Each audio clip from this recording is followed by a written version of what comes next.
இந்த வண்டியில விநாயகர் சிலையை கொண்டு போனதுல இருந்து இந்த வண்டி கடவுளா மாறிடுச்சுன்னு இந்த 3 பேருமே பேசிக்கிறாங்க. அந்த ஊர் மக்களை நம்ப வைக்கணுங்கிறதுக்காக அந்த ஊர் மக்கள் எல்லாரையுமே வீட்டுக்கு முன்னாடி கூப்பிட்டு அந்த சூரிய ஒளி இந்த வண்டி மேல பட்டதுமே தானாகவே அந்த வண்டி ஸ்டார்ட் ஆகி போக ஆரம்பிக்குது. இதெல்லாம் பாக்குற அந்த ஊர் மக்கள் எல்லாருமே இது ஒரு சாமிதான்னு நம்பிடுறாங்க. இதை சாதகமா பயன்படுத்திக்கிட்டு டோக்கனா கிழிச்சு கொடுத்து அந்த ஊர் மக்கள் கிட்ட நிறைய காசனா வாங்கி நல்லா சம்பாதிக்க ஆரம்பிக்கிறாங்க. இந்த ஊர் மக்களும் இந்த வண்டியை ஒரு கடவுளா நினைச்சு தன்னோட குறைகளனா சொல்லி பிரார்த்தனை பண்ண ஆரம்பிக்கிறாங்க. இப்படின்னா இருக்கிறப்ப இந்த 2 பேருமே ஒரு பொண்ணை தப்பா வீடியோ எடுக்கிறதுக்காக கிளம்புறானுங்க.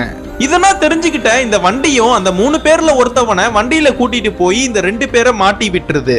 ஏன்டா இது மாதிரி தப்பானா பண்றீங்களேன்னு இந்த 3 பேருமே அடிச்சுக்க ஆரம்பிக்கிறாங்க. அப்ப அந்த இடத்துக்கு ஒரு பெரியவர் வந்து இந்த வண்டியில இருக்கிறது கடவுள் கிடையாது, ஒரு தீய சக்தி. அந்த வண்டி முன்னாடி எந்த இடத்துல இருந்துச்சோ அந்த இடத்துலயே விட்டுட்டு நீங்க 3 பேருமே கிளம்பிருங்க, அப்படி இல்லைன்னா உங்க உயிருக்கே ஆபத்து வரும்னு சொல்லிடுறாரு. இதெல்லாம் கேட்ட இந்த 3 பேருமே நம்பாம அந்த வண்டிக்கு முன்னாடி SRNO போட்டு பென்சிலை வச்சு செக் பண்ணி பாக்குறாங்க. இவனுங்க செக் பண்ணி பார்த்ததுல எஸ்ன்னு சொல்லி நான் ஒரு தீய சக்தி தான்னு சொல்லிடுது. இதெல்லாம் பார்த்து பயந்து போன இவனுங்க பயங்கர வேகமா ஓட ஆரம்பிக்கிறானுங்க. இந்த வண்டியை இவனுங்க விடணும்னு நினைச்சாலும் அந்த வண்டி இவனுங்களை விடாம இவனுங்க பின்னாடியே வந்துகிட்டே இருக்கு. இதுக்கப்புறம் என்ன ஆச்சுன்னு உங்களுக்கு தெரியணும்னா கீழே கமெண்ட் பாக்ஸ்ல பார்ட் 3ன்னு போட்டு போங்க.